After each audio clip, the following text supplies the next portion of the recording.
What makes me Dakota Slaughter? I try to be as versatile as possible, and I try to be adaptable. If you don't believe in yourself, then who else will? For most people, college is a journey to self-discovery. Each person has their own road they must follow. For Dakota Slaughter, that road took him from Alabama to the Rio Grande Valley, from the basketball court to the recording studio. My basketball career at Alabama kind of began as an idea, kind of as a whim. So when I first got down there, I had trouble adjusting to things culturally. I decided to get away from sports and see just how far I could go academically. Well, after a while, I really missed it. Basketball is a part of my identity, so I needed it back in my life. So what happened was one day I just went into the basketball offices, and someday in October, I think, I ended up speaking to the secretary first, and then she forwarded me on to Coach Hip. I had missed walk-on tryouts, but she figured I looked like a decent athlete, so maybe I could play. So she forwarded me on to Coach Hip, who's currently here. We sat down quickly, had a little talk, and he wanted to know if I would be available for practice during the semester. I wasn't, but I had priority registration due to my honors college status at Alabama. So I was able to figure my schedule for the next semester, and then I came for a tryout one day, and they told me I could keep coming back for practice. The invitation was no guarantee of success. Being a walk-on is definitely one of the toughest things you could do athletically. So whenever I felt like I'm gonna fail at basketball, or this might not work out for me, I figured at the least it would be better to fail at basketball than to give up on it and go back to being a regular student.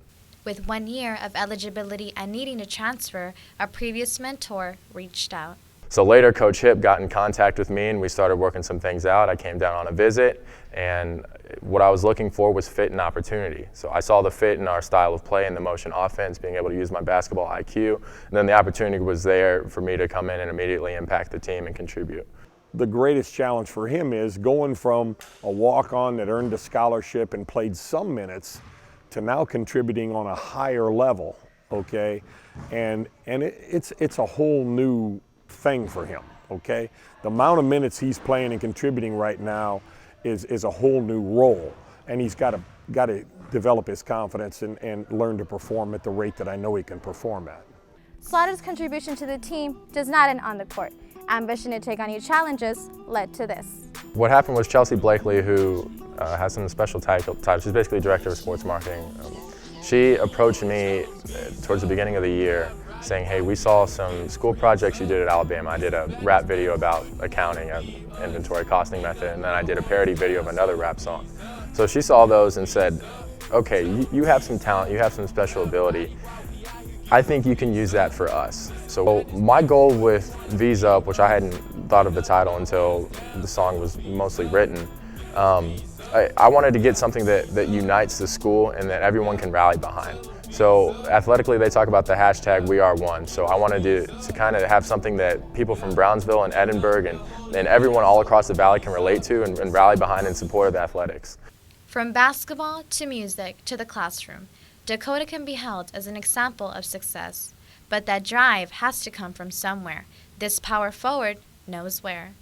My parents are definitely the biggest influence in my life. They have an interesting dynamic because they're at the same time my worst critic, but they're my biggest supporters. And they both, my mom and dad, will play different roles.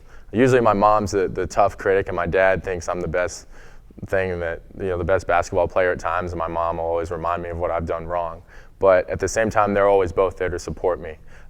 They've always been there throughout my life. I can't thank them enough for that. So they're definitely the biggest influence on my life and the biggest mentors. I think he takes advice from a lot of people, and at least he listens to them.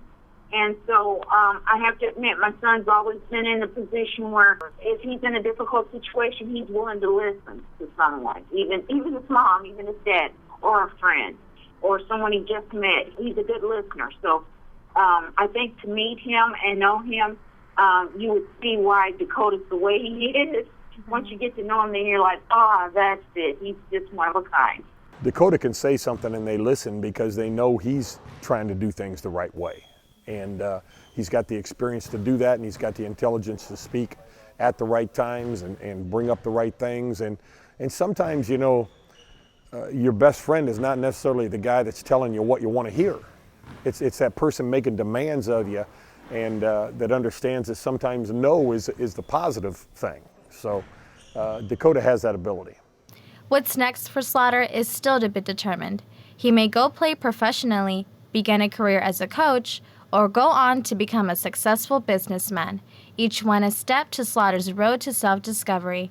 Reporting for V Nation, I am Jessica Encina.